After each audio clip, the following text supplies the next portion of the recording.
साध संगत जी, बड़े प्यार और सत्कार से बोलिए जी। धन निरंकार जी, संतों महापुरुषों जी, आप जी के पावन पवित्र चरणों में दास का कोटिन कोटिन बार धन्यकार स्वीकार करिएगा। साध संगत जी, दासिक विचार रखेगा, आसाब जी परवान करिएगा।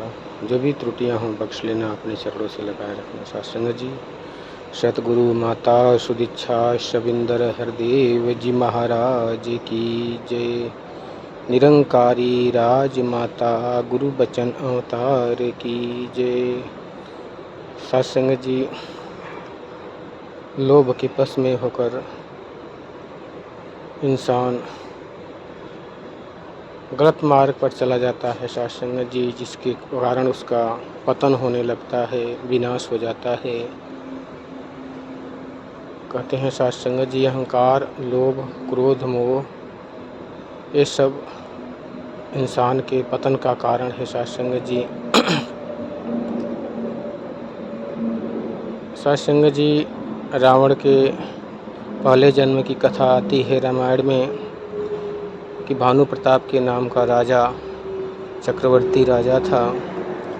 सब कुछ उसके पास था, लेकिन फिर भी कुछ और के लोभ में उसने अपना सब कुछ खोया। कि जिस राजाओं को उन्होंने आक्रमण करके अपने वश में, अपने अधीन कर लिया था, तो कुछ अधीन हो गए उनके और कुछ भागकर अपनी शरण जान बचा लिए सत्संग जी। तो जंगलों में जाके तप करने लगे। उसमें से सत्संग जी एक तनु नाम का राक्षस था, जो बहुत ही वेश बदलने वाला था। कभी भी कुछ भी वेश बदल लेता था। उसको बदले की भावना मन के अंदर इस प्रकार बैठ गई कि वो कभी वक्त आएगा तो ज़रूर बदला लेगा। इस कारण उसने कठोर तप करने लगा और तप करते करते उसके अंदर वो शक्ति आ गई जिससे वो रूप बदल सकता है, छल सकता है। सत्संग जी, रावण जो भानु प्रताप राजा थे, वो इस बात को भूल गए थे कि मैंने किस किस राजा को जीता है आक्रमण में। सत्संग जी, एक दिन का बात है, रावण शिकार खेलने के लिए भानु प्रताप राजा घोड़े पे सवार होकर अकेले उस जंगल, घनघोर जंगल में निकलते हैं। सत्संग जी, लिखा है कि विंध्याचल का जंगल था उस समय, बहुत घनघोर जंगल। उस जंगल में सत्संग जी घूमते घूमते भानु प्रताप राजा, शाम हो गई, अंधेरा हो गया, भूख प्यास से तड़पते हुए, कुछ सूझ नहीं रहा है, ना राह सूझ रही है कि कैसे अपने भवन को जाना है। बहुत ही परेशान होकर उन्होंने सोचा कि कहीं कोई आश्रय ठिकाना मिल जाए तो मैं कुछ देर ठहर जाऊं, रात बिता लूं, फिर सुबह चला जाऊंगा। इसी आस में सत्संग जी वो जंगल में भटकते भटकते एक ज्योति जलती दिखती है। उस कुटिया के पास जाते हैं कि कोई ज़रूर होगा जहां हमारी मदद होगी।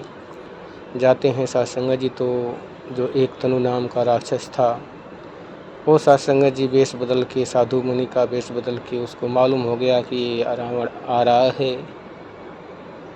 उसको छलने के लिए उसने साधु का वेश बनाकर सत्संग जी कठोर तपस्या करने लगा। रात के समय जब ये भानु प्रताप राजा उसको देखते हैं तो सोचते हैं कि ये तो बहुत तपस्वी है, ये ज़रूर हमारी मदद करेगा, और उनके चरणों में जाकर नतमस्तक होते हैं। सत्संग जी, इतने में सत्संग जी वो जान जाता है, लेकिन भेद नहीं खोलता और इनको आशीर्वाद देता है कि जाओ, तुम फूलो फलो, मैं तुम्हें जानता हूँ, तुम्हारा नाम भानु प्रताप राजा है, तुम चक्रवर्ती राजा हो। इनके विषय में भविष्यवाणियाँ अनेक कर देता है, जिससे इनका विश्वास अडिग हो जाता है सत्संग जी कि ये ज़रूर कोई तपस्वी है। इतना दूर महल से इसका कैसे मालूम है कि मेरा नाम क्या है। सत्संग जी, ही बात आज संसार में भी हो रही है कि कोई भविष्यवाणियाँ बक दे तो इंसान सब कुछ उसके ऊपर न्यौछावर कर देता है। भानु प्रताप राजा के साथ भी कुछ ऐसा ही घटना सत्संग जी। लोभ के कारण वो बोलता है कि तुम तो राजा तो हो, लेकिन इस राज्य को हमेशा के लिए आज़ाद रखने के लिए, कायम रखने के लिए आपको एक यज्ञ करना पड़ेगा और उस यज्ञ में सारे पुरोहितों, पंडितों को दावत देना पड़ेगा। भोज करना पड़ेगा। और वो पंडित जब खुश होके आपको आशीर्वाद दे देंगे तो आपको इंद्र जैसे राजा भी, देवता भी आपको पतन नहीं कर सकते। इसी लोभ में साध संगत जी भानु प्रताप राजा अपने ऐश्वर्य को पाने के लिए हामी भर लेते हैं और यज्ञ का डेट भी तारीख रख देता है और कहता है कि मैं उसमें आऊँगा, उस यज्ञ में वेश बदल कर आप मुझे जब बताऊँगा तो पहचान जाने का। साध संगत जी जैसे ही तैयारियां पूर्ण होती है, सारा संदेश नगर में फैल जाता है कि भानु प्रताप राजा एक बहुत बड़ा यज्ञ कर रहे हैं। उस यज्ञ में सारे पंडितों को बुलाया गया। साध संगत जी घर पे भीड़ लग चुकी है, कोई रसोइयाँ नहीं, कोई सामग्री नहीं। इसी के पहले एक दिन आके साध संगत जी वो अंधेरे में रात में ही उनके पुरोहितों को हर ले गया और उधर से हिरन पशुओं का मांस लेके साध संगत जी झोली में मंत्रों द्वारा उच्चारण करके उसने कुछ मांस ले आकर आया और गेट पे जब पहरेदार उसको रोके तो बोला मेरा नाम राजा को बता दो।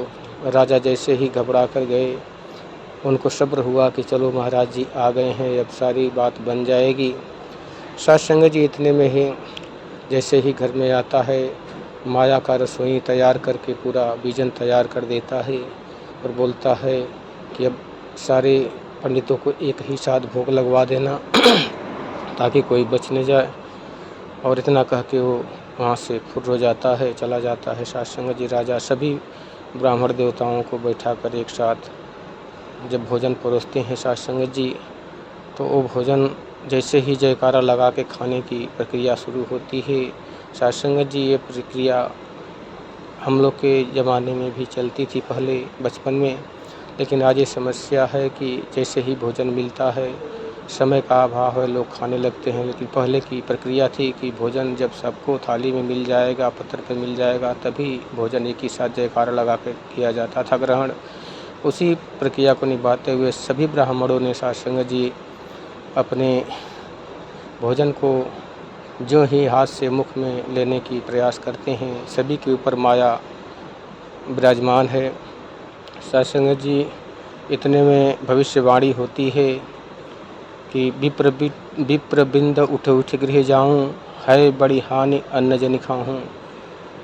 सभी अचंभित होकर देखने लगते हैं, कहीं कोई दृश्य दिखाई नहीं देता। फिर से वाणी होती है कि विप्र बिंद उठ उठ गृह जाऊँ, है बड़ी हानि अन्न जन खाऊँ। साध संगत जी जो ही होती है तो वो माया भगवान हटा देते हैं, तो सारे ब्राह्मणों के सामने उस पत्तल पे पशुओं के मांस दिखाई दे रहे हैं। इतने में ब्राह्मण देवता सभी क्रोध होकर एक ही साथ उस भानु प्रताप राजा को क्रोधित होकर श्राप देते हैं कि जाओ, तुमने हमारे धर्म को विनाश करने के लिए प्रयास किया था, इसलिए तुम पूरे खानदान के सहित निशाचर बन जाओ। साध संगत जी इतने में जब राजा के भी माया हटती है, उसे पछतावा होता है कि मैंने अज्ञान के वश क्या कर दिया। इसमें राजा की गलती तो नहीं थी साध संगत जी, लेकिन लोभ ने उसको इस बस विवश कर दिया था कि वो परेशान था। अब समझ में नहीं आ रहा था ब्राह्मणों की जो भविष्यवाणियाँ थी वो सत्य थी, असत्य हो नहीं सकती। इसलिए साध संगत जी इस जन्म में जब अगले जन्म में त्रेता युग आया साध संगत जी, तो वही रावण भानु प्रताप राजा पूरे खानदान के साथ रावण कुंभकर्ण है रावण सारे बने। इसी को फिर से भगवान ने वादा किया था कि मैं आऊँगा और जब भगवान श्री नारायण आके तुम्हें अपने हाथों से तुम्हें मारेंगे, तब तुम्हारा मुक्त होगा, उद्धार होगा। इसी के कारण राजा रावण ने भगवान से बैर लेकर राम से वो दुश्मनी मोल लिया, जिससे उसका उद्धार हो सके। साध संगत जी तो साध संगत जी ये लोभ के कारण इंसान अपने जो संपत्ति होती है, ऐश्वर्य होता है, उसको भी खो देता है। इसलिए कभी लोभ और मोह नहीं करना चाहिए। साध संगत जी बड़े प्यार और सत्कार से कहिए धन्यकार जी। अगर पसंद आया हो तो लाइक और सब्सक्राइब और शेयर ज़रूर करिएगा। साध संगत जी प्यार से कहिए धन्यकार जी।